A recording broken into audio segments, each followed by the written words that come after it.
안녕하십니까. 구독하면 돈 버는 채널입니다. 점점 모든 것이 예측 가능해지고 있는 세상에서 유일하게 예측이 불가능한 분야 중에 하나가 투자라고 생각해요. 환율이나 주가가 어떻게 될지 완벽하게 맞추는 사람은 지금까지 없었고 아마 앞으로도 없을 거라고 생각해요. 왜냐하면 투자라는 행위에 참여하는 주체가 감정을 가진 인간이고, 감정이라는 게 예상하고 그럴 수 있는 게 아니잖아요. 특정 사건이 발생했을 때 한 사람의 심리나 감정은 어느 정도 힘들게 예상하고 실제로 맞출 수도 있겠지만, 그게 다수라면 어떻게 행동할지 아무도 알 수 없어요. 단지 열심히 공부한 걸 기반으로 베팅해 볼 뿐인 거죠. 그래서 투자가 위험한 거고요. 예상은 전혀 할 수 없는 게 맞는데, 투자 세계에서도 절대로 변치 않는 사실들은 몇 가지 있어요. 그리고 오늘은 이걸 말씀드릴 생각입니다. 이걸 기반으로 투자하면 돈을 벌 수 있을 거예요.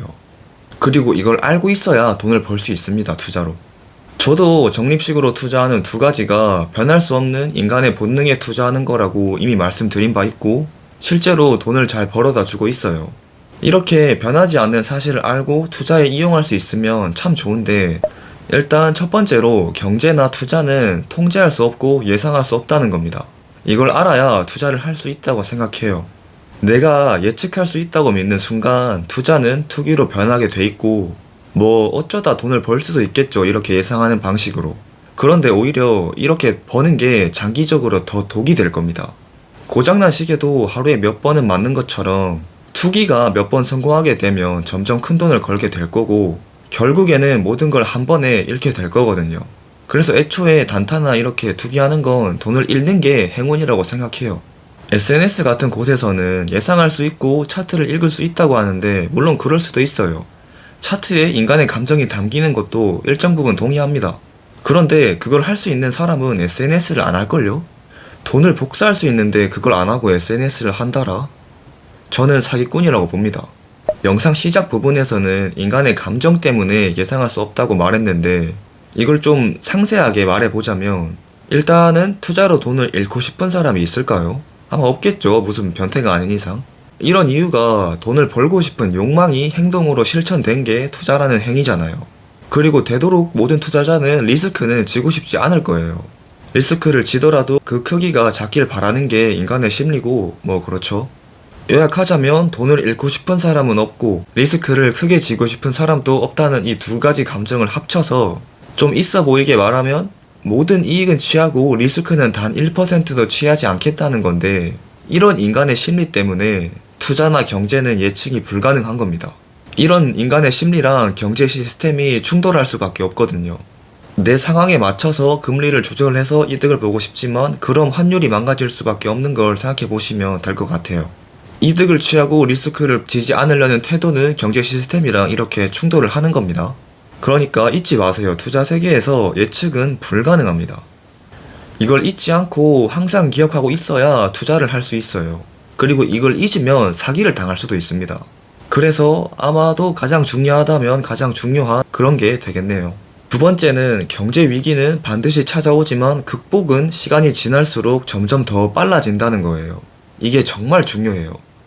모두가 모든 이익은 취하고 리스크는 피하고 싶은 인간의 심리가 결국에 경제 위기를 불러온다는 건 역사적으로도 이미 증명된 사실이라서, 앞으로도 경제 위기가 반복된다는 건 더 설명할 필요도 없고 부정할 수도 없는 사실이에요. 그리고 뭐 이건 다들 아실 거라고 생각합니다. 그런데 경제 위기가 갈수록 극복이 빨라지고 있다는 건 모르는 사람이 꽤 많고, 알고 있는 사람들은 이런 개꿀 정보를 왜 알려주냐고 화를 낼 것 같네요. 그런데 걱정할 필요 없습니다. 어차피 구독자도 별로 없고 열심히 사는 사람이 적어서 이런 영상은 잘 안 봐요. 보더라도 이미 알고 있는 사람이나 이제 열심히 살기 시작한 사람, 뭐 그런 사람 정도겠죠. 보통 경제 위기라고 하면 닷컴 버블은 빼는 게 맞는데, 일단 주가가 빠졌다는 공통점은 있으니까 넣어서 생각해 보면, 역사적으로 크게 대공황, 닷컴 버블, 2008년 금융위기, 코로나 이렇게 있는데, 이 네 가지 모두 극복하는 시간은 점점 더 빨라졌습니다. 대공황 때는 경제 시스템을 아는 사람이 잘 없고, 그러니까 모두가 경제 시스템을 잘 모르고 적응할 틈도 없어서 아주 긴 고통의 세월을 보낼 수밖에 없었죠. 그런데 2008년 금융위기는 대공황이랑 비교해보면 비교적 빨리 해결이 됐어요.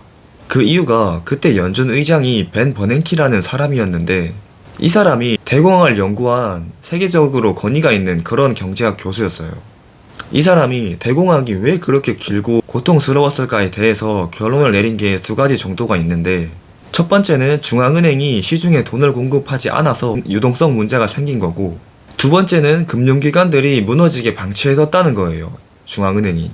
그래서 경제 시스템이 마비된 겁니다. 이걸 좀 쉽게 말하면 중앙은행이 시중은행, 국민은행, 농협 이런 것들을 다 망하게 냅둬서 예금자들 돈이 다 날아가고 다 같이 거지가 되어버렸다, 이런 겁니다.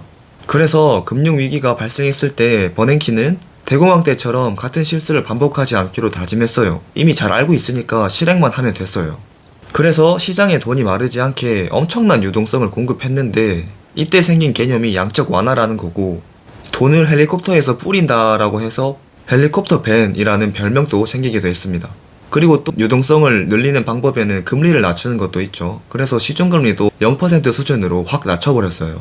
그렇게 나름 잘 막았고 무엇보다 빨리 극복됐죠. 대공황에 비해서.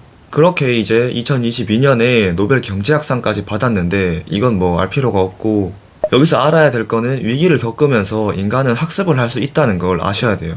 그리고 극복 방법을 알게 되고 다음에 찾아올 위기는 더 빨리 극복할 수 있는 겁니다. 금융위기를 겪으면서 또 여러 가지를 배웠겠죠. 그 결과로 코로나를 생각해 보시면 되는데, 코로나 어땠죠?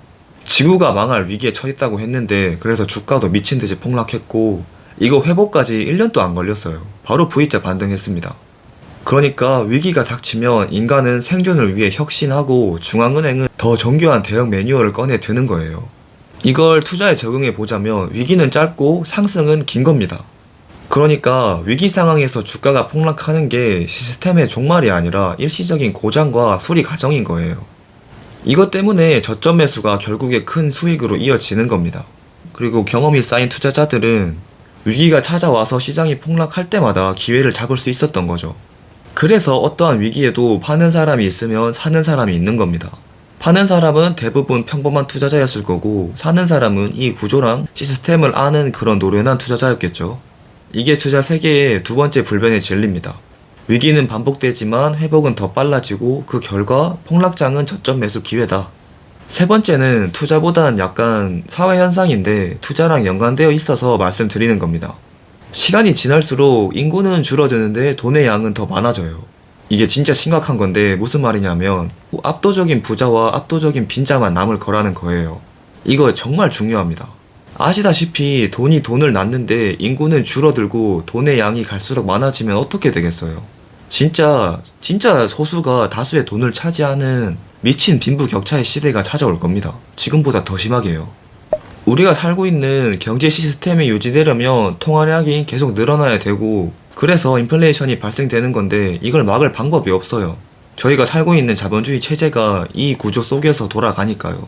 그래서 저출산 이렇게 인구 구조가 변해도 국가와 중앙은행은 자본주의라는 시스템 붕괴를 막기 위해서 더 많은 돈을 찍어낼 수밖에 없습니다.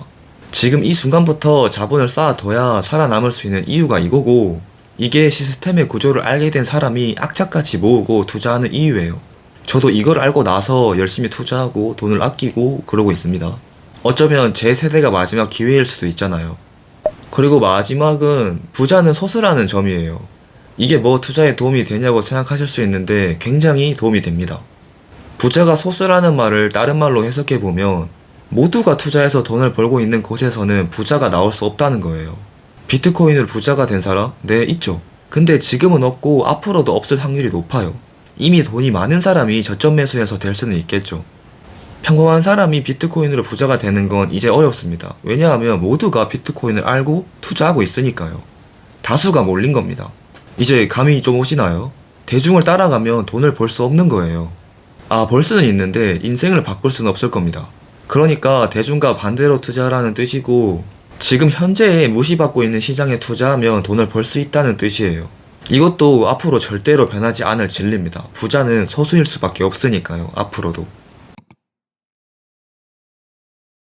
투자로 돈을 벌려면 변치 않는 사실을 알고 여기에 투자한 다음에 지루할 정도로 기다릴 줄 알아야 합니다. 이 사실을 알더라도 기다릴 줄 모르면 그냥 투자가 아닌 거죠. 그리고 이 사실들은 과거에도 유효했고 앞으로도 유효할 겁니다. 예나 지금이나 투자 시장에 참여하는 주체는 감정을 가진 인간이니까요. 혼돈의 시대에 부를 일구는 가장 단순하고도 확실한 정답은 이렇게 변치 않는 사실에 투자하는 거예요. 자, 오늘 또 투자는 지루하고 재미없게 어쩌면 조금 뻔할 정도로 단순하게 하시고 친구들이랑 가족이랑 놀면서 맛있는 거 드시면서 시간을 보내세요. 그게 행복 측면에서도 자산 측면에서도 더 좋은 결과를 얻는 비결입니다. 시청해주셔서 감사합니다. 좋은 하루 되세요. 내용 중에 궁금한 게 있거나 질문할 게 있으시다면 댓글로 알려주세요.